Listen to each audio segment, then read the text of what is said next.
제1장 바람이 전하는 속삭임. 제주도의 가을 하늘은 언제나처럼 구름이 춤추고 있었다. 박지은은 한라산 중턱에 자리 잡은 가족 목장의 울타리에 기대어 서서 멀리 초원을 누비는 조랑말들을 바라보았다. 17살의 그녀는 어릴 적부터 말들과 특별한 교감을 나누는 능력이 있었다. 그것은 그저 기술이나 경험을 넘어선 무언가였다. 지은아, 오늘도 말들과 대화 중이니? 아버지 박민호의 부드러운 목소리가 들려왔다. 그는 딸의 특별한 재능을 누구보다 잘 알고 있었다.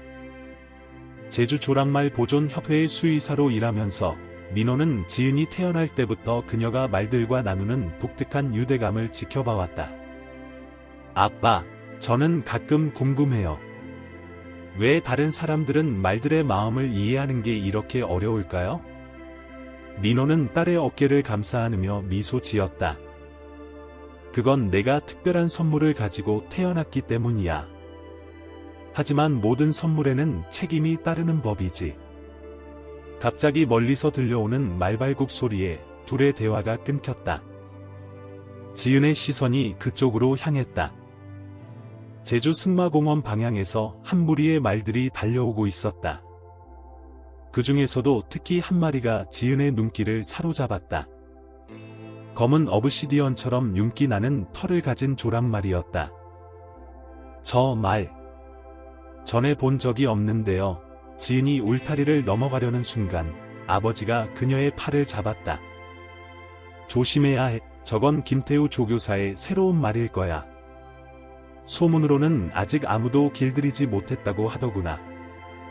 하지만 지은의 마음속에서는 이미 무언가가 움직이고 있었다. 그 검은 말의 눈에서 고독과 불안을 읽은 그녀는 그것이 단순한 야생마가 아니라는 것을 직감적으로 알 수 있었다. 말의 시선에는 마치 도움을 청하는 듯한 절실함이 깃들어 있었다. 아빠, 저 말에게 무슨 일이 있었던 걸까요? 민호는 걱정스러운 표정으로 딸을 바라보았다. 김태우는 엄격한 훈련 방식으로 유명해. 어쩌면 그의 방식이 모든 말에게 맞지는 않을 수도 있겠지. 지은은 멀어져가는 검은 말을 바라보며 깊은 생각에 잠겼다. 그녀의 가슴 한켠에서는 이미 무언가가 싹트고 있었다. 그것은 단순한 호기심을 넘어선 운명적인 만남의 예감이었다. 저녁 노을이 제주의 초원을 붉게 물들이는 동안 지은은 자신의 일기장을 펼쳤다. 오늘 본 검은 말의 모습을 세세히 기록하면서 그녀는 언젠가 그 말과 다시 만나게 될 것이라는 확신을 가졌다. 그리고 그때가 오면 그녀는 반드시 그 말의 진정한 이야기를 들을 수 있을 것이다. 바람은 계속해서 한라산의 이야기를 속삭였고 지은은 그 속삭임 속에서 자신의 운명이 조금씩 모습을 드러내고 있음을 느낄 수 있었다. 제2장 축제의 울림. 제주 마축제는 섬의 가장 큰 행사 중 하나였다. 화려한 깃발들이 바람에 나부끼는 가운데 수백 명의 관람객들이 제주 승마공원을 가득 메웠다. 지은은 아버지와 함께 축제장을 둘러보며 지난주에 보았던 검은 말에 대한 생각을 떨칠 수 없었다. 이번 축제의 하이라이트는 김태우 조교사의 특별 시연이라고 하네요. 민호가 프로그램 책자를 보며 말했다. 새로 데려온 야생마를 길들이는 과정을 공개한다고. 지은의 심장이 빠르게 뛰기 시작했다. 그녀는 본능적으로 그 야생마가 누구일지 알 수 있었다. 공연장에 도착하자 김태우가 무대 중앙에 서 있었다. 그의 옆에는 지은이 걱정하던 바로 그 검은 말이 있었다. 가까이서 보니 말의 상태는 더욱 심각해 보였다. 긴장으로 굳어있는 근육, 불안하게 흔들리는 귀, 그리고 공포에 질린 듯한 눈빛이 역력했다. 여러분, 오늘 저는 진정한 마술 조련의 진수를 보여드리겠습니다. 김태우의 목소리가 마이크를 통해 울려 퍼졌다. 이 말은 지금까지 그 누구도 길들이지 못했습니다. 하지만 오늘 제가 증명하겠습니다.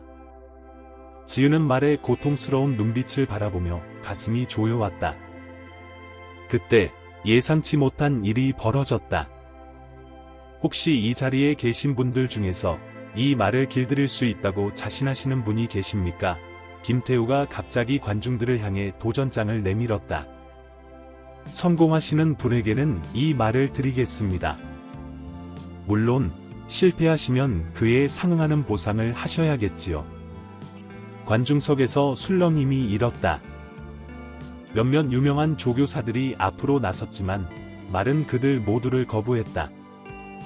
오히려 더욱 예민해져 가는 것만 같았다. 지은아. 민호가 걱정스러운 눈빛으로 딸을 바라보았다. 그는 이미 딸의 마음속에서 어떤 결심이 서고 있다는 것을 알고 있었다. 아빠, 저 해보고 싶어요. 지은의 목소리는 떨리고 있었지만 그 안에는 굳은 결심이 담겨 있었다. 하지만 위험할 수 있어. 제가 느끼기에 저 말은 지금 도움을 청하고 있어요. 제가 아니면 누구도 저 말의 진심을 이해할 수 없을 것 같아요. 민호는 잠시 딸을 바라보다가 깊은 한숨을 내쉬었다. 그는 딸의 특별한 능력을 믿었고 동시에 그녀가 성장하는 모습을 지켜봐야 할 때라는 것도 알고 있었다. 지은이 천천히 일어나 무대 쪽으로 걸어갔다. 수많은 시선이 그녀에게 집중되었다. 김태우는 어린 소녀를 보며 비웃음을 감추지 않았다. 어린 친구, 장난하자는 건 아니겠지? 김태우가 조소를 띄우며 말했다. 하지만 지은은 그의 말을 듣지 않은 듯했다. 그녀의 시선은 오직 검은 말을 향해 있었다. 그리고 그 순간 말의 눈빛이 변하기 시작했다. 제3장 침묵의 교감. 무대 위의 공기가 팽팽하게 달아올랐다. 수백 쌍의 눈이 지은을 향해 있었지만 그녀의 마음은 이상하리만큼 평온했다. 천천히, 아주 천천히 검은 말을 향해 걸어갔다. 그녀의 발걸음에는 어떤 두려움도 없었다. 조심해. 누군가가 관중석에서 소리쳤다. 하지만 지은은 마치 다른 세계에 있는 것처럼 주변의 소리를 전혀 듣지 못했다. 그녀의 온 신경은 말에 떨리는 숨소리와 불안한 눈빛에 집중되어 있었다. 검은 말은 처음에는 경계하는 듯했다. 하지만 지은이 가까워질수록 그의 자세가 조금씩 변하기 시작했다. 귀를 쫑긋 세우고 지은을 주시하던 말에 눈빛이 점차 부드러워졌다. 안녕. 지은이 속삭였다. 그녀의 목소리는 바람처럼 부드러웠다. 두렵구나. 많이 힘들었지? 김태우가 비웃음을 터뜨렸다. 말에게 속삭인다고 해서 뭐가 달라질 것 같나? 제대로 된 훈련이 필요한 거지. 하지만 그의 말이 채 끝나기도 전에 놀라운 일이 벌어졌다. 검은 말이 천천히 고개를 숙이며 지은에게 다가온 것이다. 관중들 사이에서 탄성이 터져나왔다. 지은은 조심스럽게 손을 뻗어 말의 이마를 쓰다듬었다. 그 순간 그녀는 말의 과거가 마치 영화처럼 눈앞에 펼쳐지는 것을 느꼈다. 자유롭게 달리던 순간들, 강압적인 훈련으로 인한 공포, 그리고 깊은 고독까지. 이제 괜찮아, 지은이 말했다. 더 이상 혼자가 아니야. 놀랍게도 검은 말은 마치 그 말을 이해한 듯 크게 숨을 내쉬었다. 그리고는 완전히 긴장을 풀고 지은의 손길에 몸을 맡겼다. 관중석에서는 이제 휴대폰 카메라 플래시가 연신 터져나왔다. 누군가는 이 모든 장면을 동영상으로 촬영하고 있었다. 하지만 지은에게는 그런 것들이 전혀 중요하지 않았다. 그녀의 세상에는 오직 이 순간, 이 교감만이 존재했다. 말도 안 돼. 김태우가 중얼거렸다. 그의 얼굴은 창백해져 있었다. 수년간의 경험으로도 이루지 못한 것을 어린 소녀가 단 몇 분 만에 해낸 것이다. 지은의 아버지는 무대 가까이에서 딸을 지켜보며 뿌듯한 미소를 지었다. 그는 오래전부터 알고 있었다. 딸에게는 특별한 재능이 있다는 것을. 그리고 이제 그 재능이 세상에 드러나기 시작했다. 이 말의 이름은 뭐예요? 지은이 김태우에게 물었다. 이름? 아직 지어주지 않았다. 김태우가 당황한 듯 대답했다. 지은은 다시 말을 바라보았다. 이제 그의 눈에서는 더 이상 두려움이 보이지 않았다. 대신 깊은 신뢰와 평온함이 깃들어 있었다. 한별. 지은이 작은 목소리로 말했다. 밤하늘의 가장 빛나는 별이라는 뜻이야. 그 순간 마치 그 이름에 응답하듯 한별이 부드럽게 울음소리를 냈다. 그리고 그 소리는 제주의 바람을 타고 멀리 퍼져나갔다. 제4장 새로운 여정의 시작 축제장의 동영상은 순식간에 퍼져나갔다. 네이버와 카카오에서는 제주의 말 속삭이는 소녀라는 제목으로 영상이 바이럴을 기록했다. 지은의 일상은 하루아침에 바뀌었다. 언론의 관심은 폭발적이었고 전국의 승마 관계자들이 그녀에 대해 이야기하기 시작했다. 지은아, 또 취재 요청이 왔더구나. 민호가 아침 식사 테이블에서 말했다. 이번에는 KBS에서. 지은은 한숨을 쉬었다. 아빠, 저는 그저 한별이가 필요한 도움을 준 것뿐인데. 그때 초인종이 울렸다. 예상치 못한 손님이었다. 문을 열자 중년의 신사가 서 있었다. 그는 자신을 이성민이라고 소개했다. 대한승마협회의 수석 트레이너였다. 박지은 양과 이야기를 나누고 싶어서 왔습니다. 이성민의 목소리는 부드러웠지만 단호했다. 당신의 재능은 정말 특별합니다. 저는 30년 동안 말들을 훈련해왔지만 그런 교감은 본 적이 없습니다. 거실에 앉아 차를 마시며 이성민은 자신의 제안을 설명했다. 서울의 한국마사회 승마훈련원에서 지은의 재능을 더 발전시키고 싶다는 것이었다. 그곳에서 그녀는 전통적인 기술도 배우면서 자신만의 방식을 발전시킬 수 있을 것이라고. 하지만 한별이는요?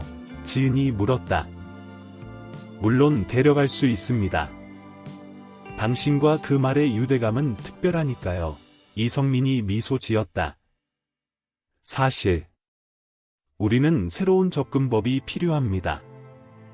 전통적인 방식만으로는 한계가 있다는 것을 깨달았거든요. 민호는 딸을 걱정스럽게 바라보았다. 서울은 여기와는 많이 다를 텐데. 네, 맞습니다. 이성민이 고개를 끄덕였다. 하지만 지은 양의 재능이 더 많은 사람들에게 도움이 될 수 있을 거예요. 우리는 말과 인간의 관계를 새롭게 정의할 수 있을지도 모릅니다. 지은은 창밖을 바라보았다. 멀리 한라산이 보였고 그 아래 초원에서는 한별이가 평화롭게 풀을 뜯고 있었다. 그녀의 마음속에서는 이미 답이 정해져 있었다. 한 가지 조건이 있어요. 지은이 이성민을 바라보며 말했다. 제가 배운 것을 다른 사람들과 나눌 수 있게 해주세요. 제 방식이 틀리지 않았다는 것을 증명하고 싶어요. 이성민의 눈이 반짝였다. 바로 그거예요. 당신의 그 마음가짐이 우리에게 필요한 거예요. 서울대학교의 송혜진 교수님도 당신의 방식에 대해 연구하고 싶어 하세요. 연구라고요? 지은의 눈이 커졌다. 네, 말과 인간의 교감에 대한 과학적 연구죠. 당신의 능력이 어떻게 작용하는지, 그것을 어떻게 다른 사람들에게도 가르칠 수 있을지. 창밖에서 한별이가 고개를 들어 집 쪽을 바라보았다. 마치 지은의 결정을 기다리고 있는 것처럼 보였다. 제5장 과학과 본능 사이. 서울대학교 동물행동연구소의 실험실은 지은이 상상했던 것과는 많이 달랐다. 차가운 기계들과 모니터들 사이에서 그녀는 자신의 자연스러운 능력을 증명해야 했다. 송혜진 교수는 꼼꼼하게 모든 것을 기록했다. 말의 심박수, 코티솔 수치, 뇌파 반응. 모든 것이 데이터가 되었다. 정말 놀라운 결과예요. 송혜진 교수가 모니터를 들여다보며 말했다. 지은 양이 말과 접촉하는 순간 말들의 스트레스 호르몬 수치가 급격히 감소해요. 이건 우리가 지금까지 봐왔던 어떤 훈련 방식과도 다릅니다. 지은은 한별이의 갈기를 비끼며 미소 지었다. 저는 그저 그들의 마음을 듣고 있을 뿐이에요. 그때 실험실 문이 열리며 최민영이 들어왔다. 그녀는 한국에서 가장 유명한 전통 마술사 중 한 명이었다. 그래서 이게 바로 그 새로운 혁명적인 방법인가요? 그녀의 목소리에는 냉소가 묻어 있었다. 최 선생님, 송혜진 교수가 반갑게 맞이했다. 오늘은 비교 연구를 진행할 예정입니다. 전통적인 방식과 지은 양의 방식을 과학적으로 비교해 보려고 해요. 지은은 긴장된 마음을 감추려 노력했다. 이성민 트레이너가 그녀의 어깨를 다정하게 두드렸다. 걱정하지 마세요. 당신의 방식이 옳다는 걸 우리 모두가 알고 있으니까요. 실험은 단순했다. 두 마리의 새로운 말을 데려와 각각 최민영과 지은이 처음부터 교감을 시도하는 것이었다. 모든 과정은 세세하게 기록되었다. 최민영은 전통적인 방식대로 말에게 접근했다. 강력한 통제와 규율을 통한 순종의 방식이었다. 반면 지은은 평소처럼 말과 자연스러운 대화를 시도했다. 보세요, 송혜진 교수가 데이터를 가리켰다. 최 선생님의 말은 계속해서 스트레스 수치가 올라가고 있어요. 반면 지은 양의 말은 마치 깊은 명상 상태에 있는 것처럼 안정적인 뇌파를 보이고 있어요. 최민영의 얼굴이 굳어졌다. 이건 그저 일시적인 현상일 뿐이에요. 장기적으로 봤을 때. 아니요, 송 교수가 단호하게 말을 끊었다. 우리는 이미 한별이의 6개월 데이터를 가지고 있어요. 지은 양의 방식은 지속적이고 안정적인 결과를 보여주고 있습니다. 갑자기 최민영의 말이 불안정한 모습을 보이기 시작했다. 지은은 직감적으로 뛰어가 말을 진정시켰다. 그 순간 실험실의 모든 사람들이 그녀의 특별한 능력을 직접 목격했다. 이제 인정하시겠어요? 이성민이 최민영을 향해 말했다. 우리가 변화해야 할 때가 온 겁니다. 창밖에서는 서울의 밤이 깊어가고 있었다. 지은은 문득 제주도의 초원이 그리워졌다. 하지만 이제 그녀는 알고 있었다. 자신의 능력이 단순한 재능을 넘어 말과 인간의 관계를 새롭게 정의할 수 있는 열쇠가 될 수 있다는 것을. 제6장 마음의 울림 태풍이 제주도를 강타했다. 한라산 중턱의 목장들이 큰 피해를 입었다는 소식이 서울에 전해졌을 때 지은의 가슴은 철렁 내려앉았다. 특히 야생 제주 조랑말들이 위험에 처했다는 소식에 그녀는 한시도 지체할 수 없었다. 가봐야 해요. 지은이 이성민 트레이너에게 말했다. 제 도움이 필요할 거예요. 송혜진 교수는 즉시 연구팀을 꾸렸다. 이번 일을 통해 지은 양의 능력이 실제 위기 상황에서 어떻게 발휘되는지 연구할 수 있을 거예요. 제주에 도착했을 때 상황은 생각보다 심각했다. 거센 비바람이 아직도 섬을 휘감고 있었고 많은 말들이 공포에 질려 있었다. 일부는 절벽 근처에 갇혀 있었고 다른 말들은 부상을 입은 채 발견되었다. 지은아, 민호가 딸을 발견하고 달려왔다. 내가 올 줄 알았다. 구조팀이 신속히 꾸려졌다. 최민영도 자원해서 참여했다. 이제 그녀의 눈에는 더 이상 적대감이 없었다. 대신 진정한 존중과 이해가 깃들어 있었다. 우리 함께 해요, 최민영이 말했다. 당신의 방식과 우리의 경험을 합치면 더 많은 말들을 구할 수 있을 거예요. 지은은 고개를 끄덕였다. 그녀는 한별이를 타고 앞장섰다. 폭풍 우 속에서도 그들의 교감은 더욱 강해졌다. 마치 하나가 된 것처럼 두려움에 떨고 있는 말들을 하나씩 찾아갔다. 놀랍게도 구조된 말들은 지은의 존재만으로도 차분해졌다. 송 교수의 연구팀은 이 모든 과정을 기록했다. 이건 정말 믿을 수 없는 현상이에요. 극도의 스트레스 상황에서도 말들이 지은 양에게 보이는 신뢰도는 변함이 없어요. 작전은 성공적이었다. 모든 말들이 안전하게 구조되었고 부상당한 말들도 치료를 받을 수 있었다.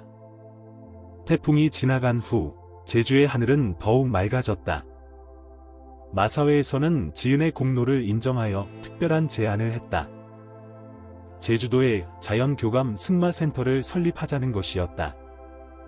그곳에서 지은은 자신의 방식을 다른 이들에게 가르칠 수 있을 것이다. 이게 바로 내가 꿈꾸던 거예요. 지은이 한별이의 갈기를 쓰다듬으며 말했다. 말과 인간이 진정으로 이해하고 존중하는 관계를 만드는 것. 송 교수는 미소를 지으며 말했다. 당신은 이미 그 증거를 보여주었어요. 이제 우리의 과제는 이 지식을 더 많은 사람들과 나누는 거죠. 한라산의 초원에 다시 한번 석양이 물들었다. 지은은 한별이와 함께 그 풍경을 바라보았다. 바람은 여전히 이야기를 속삭였다. 하지만 이제 그 속삭임은 더 이상 혼자만의 것이 아니었다. 그것은 모든 이들이 함께 나눌 수 있는 희망의 메시지가 되었다. 그리고 그렇게 제주의 말 속삭이는 소녀의 이야기는 새로운 장을 열게 되었다. 끝. 여러분, 지은이와 한별이의 특별한 이야기는 여기서 끝이 납니다. 하지만 그들의 여정은 계속됩니다. 더 많은 감동적인 이야기를 함께 나누고 싶으시다면 우리 채널을 구독해주세요. 좋아요와 댓글로 여러분의 생각도 들려주세요. 내일 새로운 이야기로 찾아뵙겠습니다.